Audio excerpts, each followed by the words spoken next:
Le secret de Maître Cornille. Première partie. Maître Cornille est un vieux meunier qui fabrique de la farine depuis plus de 60 ans. Il habite en Provence, dans le village de Tarascon, avec sa petite fille Vivette qu'il adore. À cette époque, les collines sont couvertes de moulins à vent. Le Mistral fait tourner les ailes des moulins et les ânes sont chargés de sacs de farine et de blé.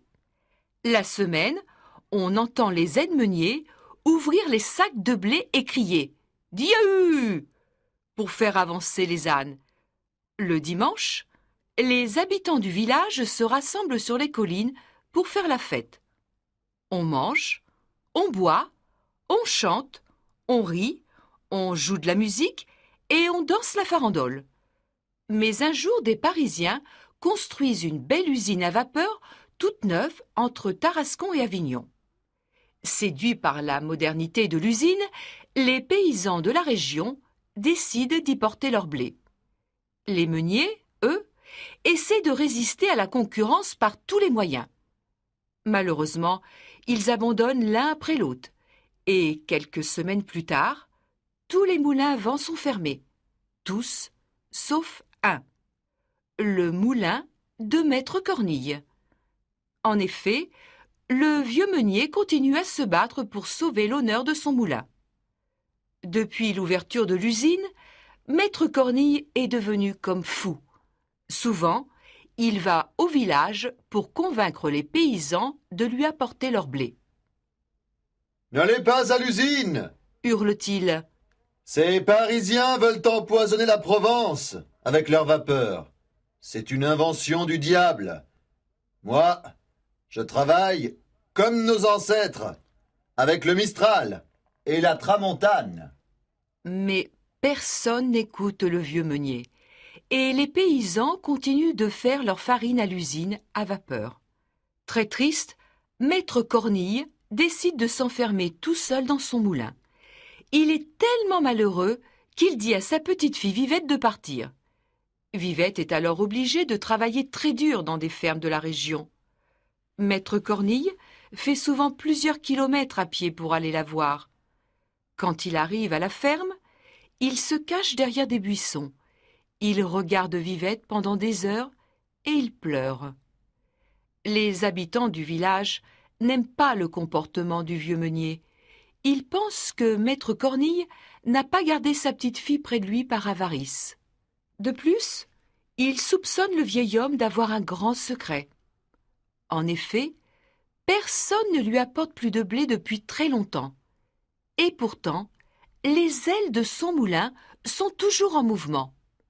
Le soir, les habitants le voient souvent sur les chemins avec son âne chargé de gros sacs de farine. « Bonsoir, Maître Cornille. » disent les paysans quand ils le voient. Votre âne est très chargé. Vous avez beaucoup de travail au moulin en ce moment? Oh oui, énormément. Répond toujours le meunier. Le travail ne manque jamais. Lorsque les paysans lui demandent d'où vient tout ce blé, Maître Cornille met un doigt sur ses lèvres et répond toujours. Chut, c'est un secret. Je peux seulement vous dire que je travaille pour l'exportation. Le vieux meunier ne donne jamais plus de précisions. Curieux, certains habitants du village essaient de trouver un moyen de découvrir son secret. « Il faut rentrer dans son moulin, » dit un villageois. « Je suis sûr qu'à l'intérieur, il y a plus de sacs d'écus que de sacs de farine. » « C'est une bonne idée, mais c'est impossible. » réplique un autre. « Même Vivette n'a pas le droit d'y entrer. » « C'est vrai, » dit un troisième. « Et puis la porte du moulin est toujours fermée à clé. Lorsque je passe devant, je vois toujours la même chose. Les ailes du moulin qui tournent, le vieil âne qui mange l'herbe, et près de la fenêtre, un grand chat maigre qui regarde méchamment les gens qui s'approchent. Il faut trouver une autre solution. » Deuxième partie. Les semaines, puis les mois passent. Les habitants de Tarascon n'ont toujours pas découvert le secret du vieux meunier. Le soir, ils voient toujours passer Maître Cornille avec son âne chargé de sacs. Un jour, le fils de Francet Mamaille, le joueur de flûte du village, tombe amoureux de la belle Vivette. Monsieur Mamaille se rend alors chez Maître Cornille pour le rencontrer. Lorsqu'il arrive au moulin, il frappe à la porte et appelle le vieux meunier. « Maître Cornille! Maître Cornille! Ouvrez-moi la porte, s'il vous plaît. Je viens vous demander si votre petite fille Vivette peut épouser mon fils. » « Va-t'en! Hurle le vieil homme. Rentre chez toi jouer de la flûte. Si tu es pressé de marier ton fils, va chercher des filles à l'usine à vapeur. » Francet Mamaille rentre au village pour annoncer la mauvaise nouvelle à son fils et à Vivette. « Non, ce n'est pas possible !» dit Vivette très triste. « Il faut le convaincre. Allons ensemble au moulin. » Le joueur de flûte accompagne alors les jeunes amoureux chez Maître Cornille. Quand ils arrivent sur la colline, le vieux meunier est déjà parti. La porte du moulin est fermée à clé, mais le vieil homme a oublié 2 petits détails. La fenêtre est ouverte et la grande échelle est dehors. « Montons !» dit Vivette. « Allons voir ce qu'il y a dans le moulin. » La jeune fille monte à la grande échelle. Quand elle arrive à la fenêtre, elle pousse un cri d'étonnement. « Oh ! Mais le moulin est vide ! Il n'y a ni blé ni farine !» Vivette se met à pleurer. Elle regarde partout. Le moulin semble abandonné. Il y a un lit en mauvais état, 2 vieux vêtements par terre et, sur une marche de l'escalier, un petit morceau de pain. Soudain, elle aperçoit 4 sacs ouverts dans un coin de la pièce. « Voilà ce que mon grand-père transporte tous les soirs sur son âne, des sacs remplis de pierres et de terre blanche. Voilà son terrible secret !» s'exclame-t-elle, désespérée.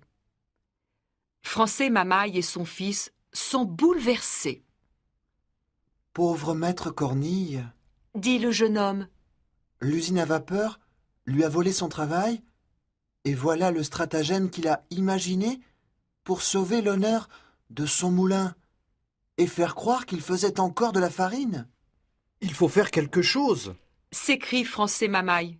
Allons voir tous les habitants du village et demandons-leur d'apporter leur blé au moulin. Dépêchons-nous, il n'y a pas une minute à perdre. Les jeunes amoureux et Francet Mamaille retournent immédiatement au village. 2 heures plus tard, Maître Cornille revient au moulin. Il s'aperçoit immédiatement que quelqu'un est entré pendant son absence. « Pauvre de moi, Dit-il. on a découvert mon secret. Le moulin est déshonoré. » Maître Cornille s'assoit sur un sac et se met à pleurer. Soudain, il entend au loin des conversations. Lorsqu'il lève la tête, il voit arriver tous les paysans du village avec leurs ânes chargés de sacs. Quelques minutes plus tard, tout le monde se trouve devant son moulin. « Ohé, Maître Cornille, Dit un paysan. le moulin est ouvert? Nous vous apportons un peu de blé. » Le vieux meunier n'en croit pas ses yeux. Il s'approche, met sa main dans un sac et s'écrie. « C'est vrai, c'est du blé, du bon blé. Laissez-moi le regarder. Maître Cornille est tellement content qu'il pleure de joie. Vite, S'exclame-t-il. donnons tout ce blé à mon moulin. Il y a tellement longtemps que ses ailes ne tournent plus. » Les paysans aident le vieux meunier à faire la farine. À la fin de la journée, tout le monde reste au moulin pour faire la fête. On mange, on boit, on chante, on rit, on joue de la musique et on danse la farandole. Maître Cornille n'a jamais été aussi heureux. Depuis ce jour-là, tous les paysans du village apportent de nouveau leur blé à Maître Cornille qui a réussi à sauver l'honneur de son moulin.